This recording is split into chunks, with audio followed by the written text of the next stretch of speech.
precisely 6:45. This is the Sri Lanka Broadcasting Corporation. News edited by Danushka Madhavala and read by Sharifa Tahir. Headlines. Two important bills will be presented to the Parliament today. More than 17,000 families in 5 districts affected due to heavy rains. Maximum price for another 50 drugs. New regulations introduced for cultivating uncultivated land. The State Vesak Festival started yesterday in Matale with the blessings of the Mahasangha and under the patronage of the Prime Minister. Sri Lanka rejects the alleged genocide claims by the Canadian Prime Minister. Foreign news: US signals support for possible ICC sanctions over Israel warrants. In sports, Ronaldo named in Portugal squad for Euro 2024. Local news in detail now. Acting Finance Minister Shehan Semasinghe announced plans to introduce 2 significant bills to Parliament today aimed at bolstering the country's economy. These bills, the Economic Transformation Bill and the Public Financial Management Bill, are designed to enhance the management of public finances, thereby safeguarding against future economic downturns. Minister Semasinghe made this announcement during a press conference at the Presidential Media Centre yesterday, themed Collective Path to a Stable Country. Acting Finance Minister Shehan Semasinghe further stated that the government has scheduled the submission of 2 significant bills crucial for the country's economy on May 22nd. One of these bills is the Economic Transformation Law aimed at preventing future economic collapses. The acting minister said that this legislation stems from the vision of President Ranil Wickremesinghe rather than being proposed by the International Monetary Fund. The recent stabilization of the economy following previous downturn underscores the importance of preserving this stability going forward. He added that additionally it is necessary to maintain optimal levels of public financial management to avert future economic crisis. The Public Finance Management Bill is set to be presented to Parliament on the same day, with a focus on enhancing accountability in managing public finances. Mr. Semasinghe also said that this legislative initiative aligns with recommendations from a collaborative program with the International Monetary Fund and holds significant importance for the country's future financial management. The Disaster Management Centre says that 67,591 people in 17,078 families in 114 divisional secretariats of 15 districts have been affected by the bad weather conditions since last 15 days. Due to the disaster situation, 1 person was killed and 11 injured, with 2 total house damages and 502 partial house damages. The number of families in the relative houses is 25 and 72. There are 122 people in 27 families in 3 shelters. Director of Disaster Management Centre Pradeep Kodipilli said that these personnel belong to Ratnapura, Colombo, Kagol, Anuradhapura, Kandy, Gaul, Kalutara, Jaffna, Puttalam, Gampaha, Hambantota, Padulla, Matara, Kurunagala, Polonnaruwa districts. 52 people from 9 families were affected due to flash flooding in Timbirigasyaya in Colombo. The sluice gates were opened in Rajanganaya, Tissavawa, Angamuwa, Kalavawa, Dedroya, Taboa and Kukulegawa reservoirs. Water levels in rivers have risen. Meanwhile, the water level of Attanagaloya has risen significantly. The telephone number 117 can inform about emergency situations. The director added that boats and equipment needed to save people from disaster situations have been placed in the required places. Pradeep Kodipilli said that he is constantly monitoring the condition of being submerged in water. A low-pressure zone is likely to form over the southwest Bay of Bengal by today, the meteorological department said, issuing a red notice about strong winds and rough seas. The statement issued by the department states that it will first move towards the northeast and reach the central area of the Bay of Bengal by the 24th of this month. National Medicines Regulatory Authority Chairman Dr. Ananda Vijay Vikrama said that the gazette to set the maximum price for another 50 medicinal drugs will be issued next week. He said that previously price control was imposed for 60 drugs and 50 more drugs will be newly added to this, increasing the number of drugs under price control to 110. He also said that NMRA will ensure the quality of the medicinal drugs provided to the patients. Speaking to the media yesterday, he said that the medicinal drug problems that happened in the past will not happen in the future, and necessary steps have been taken by the authorities in this regard. He stated that by the end of December, there were 7,500 new drug registrations, which has now been reduced to 3,500, and last October, the drug registration was increased to 1,000 per month, which was about 57 per month. This is the Sri Lanka Broadcasting Corporation giving you the news. We continue with more stories here at home. State Minister for Social Empowerment Anupa Pascal emphasized that new laws are being introduced to facilitate the use of uncultivated land for agricultural purposes, as land is vital for social empowerment. The State Minister also announced that the government has decided to incorporate a skill or professional stream into the GCE ordinary level examination to promote social empowerment. The State Minister made these remarks during a press briefing titled Collective Paths to a Stable Country, held at the Presidential Media Center on Monday. Addressing the media personnel, the State Minister further said that a fundamental ideology we have advocated is the need for educational system reform to uplift society. Hence, individuals should not be labelled as exam failures solely due to struggles in subjects like maths, religion or language at the GCE O-level examination. Therefore, the government has resolved to integrate skill-based or vocational streams into the GCE O-level examination syllabus. This concept reflects social acceptance. The State Vesak Festival started yesterday in Matale with the blessings of the Mahasangha and under the patronage of Prime Minister Dinesh Gunawardena. Foreign representatives, including ambassadors, ministers and government officials, also participated in the event. The Vesak Festival will continue till the 27th of this month. The Vesak Festival week this year is held from yesterday to the 27th of this month. A special security program covering the entire country will be in place during this period, with more than 18,000 police officers deployed countrywide. Police media spokesman DIG Nihal Taldu said that based on order issued by IGP Deshabandhu Thenakon, temples holding Vesak religious activities in the country during the period have been identified, and based on requests received from the prelates of the temples, special security will be provided by the police to 14 temples which require special security, besides 10,689 temples countrywide. That's local news for the moment. The main news story is brought to you by Sinhala Mahatmya. The Ministry of Foreign Affairs rejects the false allegations of a so-called genocide in Sri Lanka in a message by Canadian Prime Minister Justin Trudeau on the 18th of this month. The government of Sri Lanka, in all previous communications, has categorically refuted such outrageous allegation of genocide in Sri Lanka. No competent authority in Canada or elsewhere in the world has made an objective determination of genocide having taken place in Sri Lanka. These unfounded allegations relate to the conclusion of the armed separatist terrorist conflict waged by the LTTE in pursuit of a separate state, contrary to the principles of the UN Charter. The LTTE is a listed terrorist organization in 33 countries worldwide, including in Canada. Prime Minister Trudeau's endorsement of this false narrative of genocide in Sri Lanka is highly disruptive of communal harmony among the Canadians of Sri Lankan origin, a valuable community of Sri Lankan heritage living overseas. Many of these peace-loving citizens have constructively engaged with Sri Lanka, and we welcome their support. Civilians from all communities, Sinhalese, Tamils, Moors, Malays and Burghers, were affected by the conflict in Sri Lanka. In fact, it was the majority Tamil civilians of the north and the east who were disproportionately affected by the daily repression of the LTTE. All communities suffered in brutal terrorist attacks of the LTTE. A partisan narrative ignores the complex reality of the Sri Lankan conflict, and as such, these comments by Prime Minister Trudeau resonates adversely among Sri Lankans and disrupts the Sri Lankan government's ongoing efforts towards national unity, reconciliation and progress in Sri Lanka. That's the main news story. The main news story was brought to you by Sinhala Mahatmya.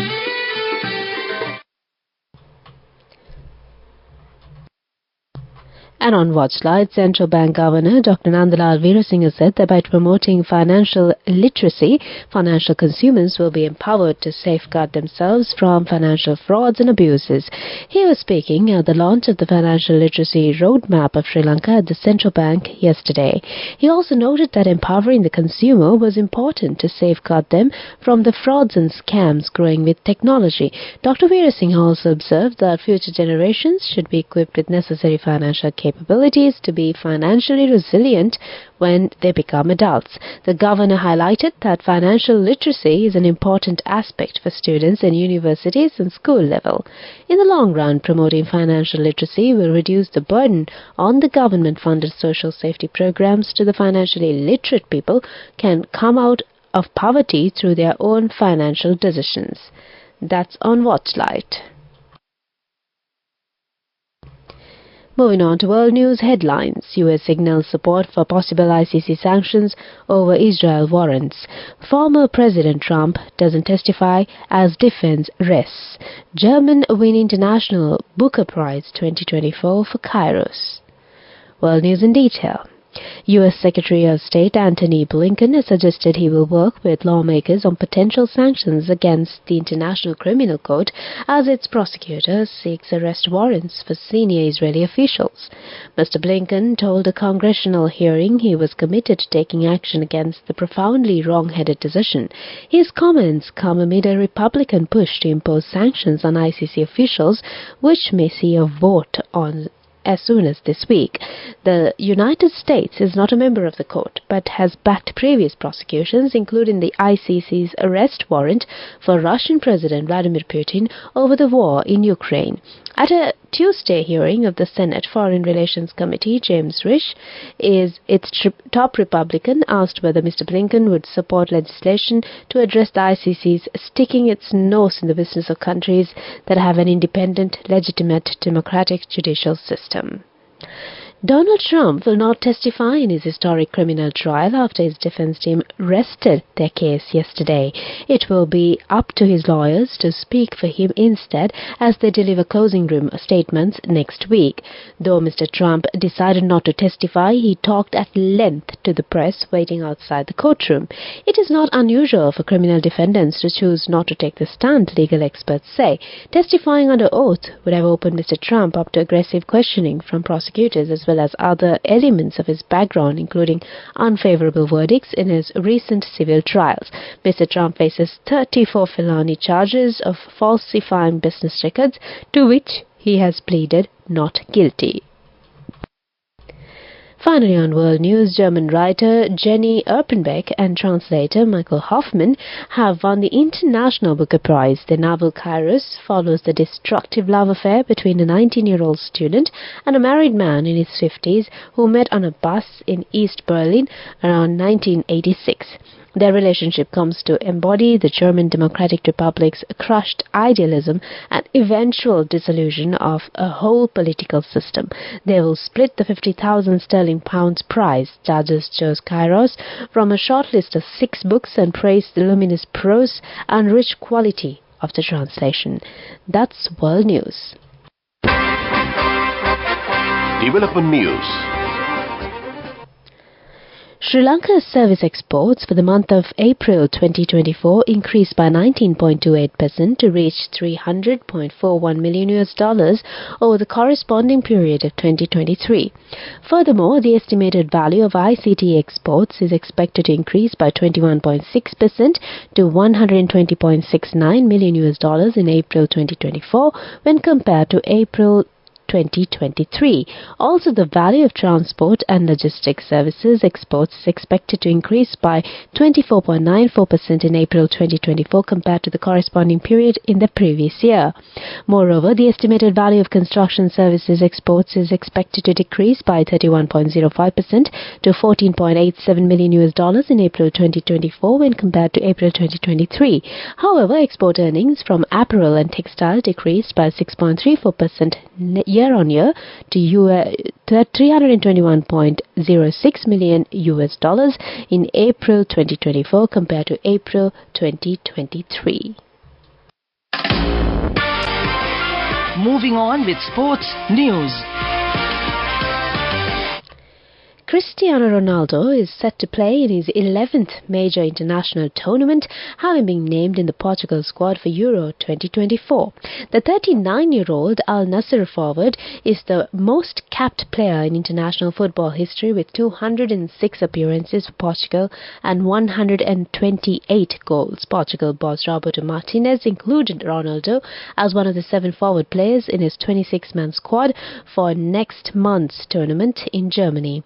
Martinez said at a news conference that Ronaldo continued to offer a quality in front of goal which we greatly appreciate and which we need.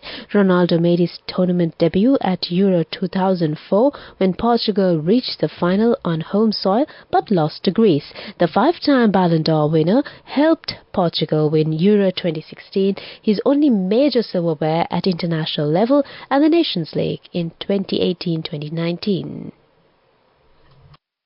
Go ekak thiyana youth eකට life එකේ change එකට නියමෙට set වෙන්න ඇස් වහගෙන දැකපු හින හැබැ කරන්න youth එකට නියමෙට set වෙන්න friendship එක මෙන්න.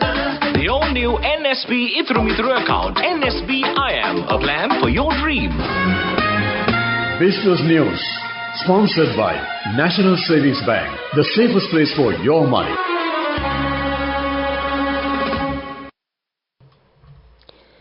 And on business news, Ambassador of the People's Republic of China to Sri Lanka, Ki Xianghong, said that the Sri Lankan black tea is world famous and it is being heavily consumed in China. The ambassador said that the Chinese and Sri Lankan people have very similar love for tea, and this beverage will further deepen the understanding and friendship between the people of China and Sri Lanka and promote the people-to-people connections between China and Sri Lanka. He made these observations at a Tea for Harmony Yaji Cultural Salon event held in Colombo yesterday as part of the celebrations of the International Tea Day, which was also held yesterday. The Ministry of Culture and Tourism of China and the Embassy of China in Sri Lanka hosted the event. That's on Business News. Business News, sponsored by National Savings Bank, the safest place for your money. Go ekak thiyana youth එකට life එකේ change එකට නියමෙට set වෙන්න ඇස් වහගෙන දැකපු හින හැබැ කරන්න youth එකට නියමෙට set වෙන්න friendship එක මෙන්න. The all-new NSB Itru account. NSB IM, a plan for your dream. And on economic news, an awareness program to educate the Sri Lankan migrant workers in Singapore on matters related to foreign remittances and foreign currency accounts was held at the High Commission of Sri Lanka recently with the collaboration of the People's Bank of Sri Lanka. Over 100 participants attended the program. Addressing the gathering, High Commissioner of Sri Lanka in Singapore, Senaratti Sanayaka, acknowledged the contribution made by the migrant workers to strengthen the Sri Lankan economy. He stated that the High Commission has learnt the issues faced by Sri Lankan workers in Singapore due to the high service charges of the remittance agencies and banks. The High Commissioner thanked the People's Bank of Sri Lanka for joining the High Commission to conduct this program on a timely topic to sensitize the Sri Lankan migrant workers on matters related to foreign remittances. Weather report. The southwest monsoon conditions are gradually establishing over the island, hence the prevailing showery and windy conditions will continue further. Cloudy skies can be expected over most parts of the island. Showers or thunder showers will occur at times in western, Sabragamo, central, northwestern, southern and northern provinces. Very heavy showers, about 150 millimeters, are likely at some places in western and Sabragamo provinces and in Kandy and Nuwara districts. Heavy showers, about 100 millimeters, are likely at some places in northwestern province and in God and Mathura districts. Showers or thunder showers will occur at several places in the other provinces of the island. Fairly strong winds, about 30 to 40 kilometers per hour, can be expected at times over the island. And that's the weather update. Before we wind up the bulletin of news, back to the headlines. 2 important bills will be presented to the Parliament today.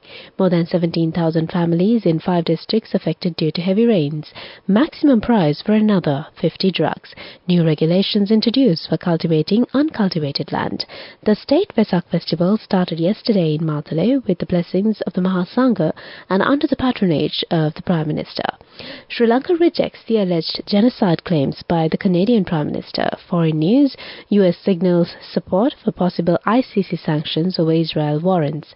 In sports, Ronaldo named in Portugal's squad for Euro 2024. With that, we conclude the bulletin of news, and it's back to Anupama to give you some good company this beautiful Wednesday morning.